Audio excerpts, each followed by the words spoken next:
ہمارے ایک دوست ہیں، اللہ ان کے حالات بہتر فرمائے، وہ کہتے ہیں کہ میں برڈن زیادہ ہے، دیگر بھائیوں کے اخراجات بھی میرے کندھوں پر ہیں، تو میں جو ہے وہ رات لیٹ آتا ہوں تو صبح جلدی دوڑ لگانی پڑ جاتی. تو کہتے ہیں ایک دن میں صبح نکلنے لگا تو میرے والد صاحب نے مجھے روک لیا اور کہا یہاں بیٹھ جاؤ.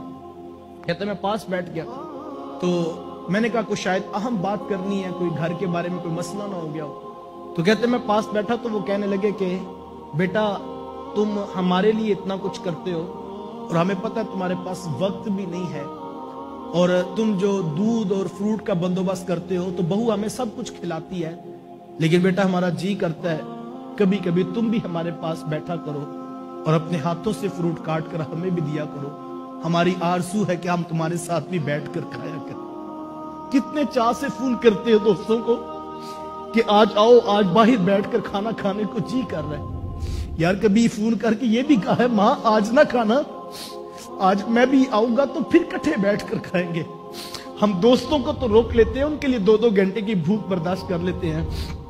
کبھی اپنے ماں باپ کے ساتھ بیٹھ کر کھانا، پھر دیکھنا تمہیں کتنی رحمتیں نصیب ہوتی. اپنی زندگی ایسی خوبصورت بنا لو، تمہیں کہنا نہ پڑے کہ ماں میرے لیے دعا کرو. تمہاری زندگی کا حسن ایسا ہو، تمہاری محبتوں کی اماج گاہ ہے تمہاری ماں، اور تمہاری محبتوں کا مرکز ہونی چاہیے تمہارے ماں باپ. سب سے پہلی پرائیورٹی میں ان کے ساتھ معاملات میں حسن سلوک. جب کوئی چیزیں خریدنے لگو، اب یہ موسم تبدیل ہو رہے ہیں تو سردیوں کی چیزیں سب سے پہلے ان کے لیے خریدو. یہ آج کل ہمارے نوجوان کچھ جو ہے وہ معیشت میں پریشان ہوتے ہیں، تو میں تمہیں یہ کہنا چاہوں گا سب سے پہلے اپنی آمدن کے اندر اپنے ماں باپ کا حصہ مختص کرو.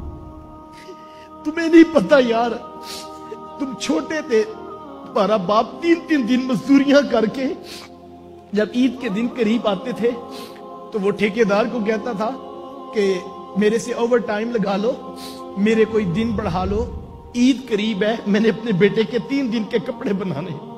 اور وہ رات گیز جب لے کر آیا تو اس نے کہا کہ اٹھاؤ نا میرے چاند کو، میں ان کو کپڑے پہنانے ہیں. تو ماں نے کہا کہ چلو صبح اٹھے گا، صبح عید کے بعد پہنے گا. تو اس نے کہا نہیں ابھی اٹھاؤ نا، میرا جی کرتا ہے میں ابھی دیکھوں یہ کیسا لگتا ہے. یار جو بوڑھا باپ مزدوریاں کر کر کے ہمارے 3 دن کے کپڑے عید کے پورے کرتا رہا، آج وہ 2 کپڑوں کا بھی محتاج ہے. پہلی پرائیورٹی میں جب تنخواہ ملے، جب آمدن ہو شروع، اپنے ماں باپ کی ضروریات پہ خرچ کرو، ان کے اچھے کپڑوں کا بندوبست کرو، ان کی اچھی خوراک کا بندوبست کرو، ان کی دوائی اور ان کی ادویات کا خیال رکھو، اور اپنی دولت کو اپنے ماں باپ کے اوپر قربان کر دو. یہ وہ وظیفہ ہے برکت کا. یقین جانیے کہ جو ان راہوں پہ خرچ کرتے ہیں اللہ تعالیٰ ان کو اتنی برکت دیتا ہے، اتنی برکت دیتا ہے. تم اس پر عملی طور پر کام کر کے دیکھو. ان کو کیا تڑپ ہوگی، ان کو کوئی طلب نہیں ہوتی، ان کو کوئی طلب نہیں ہوتی صاحب. یہ تم نے اپنے حصے میں ان کو دے کر اپنی آمدن میں برکت کا وظیفہ شامل کرنا ہے.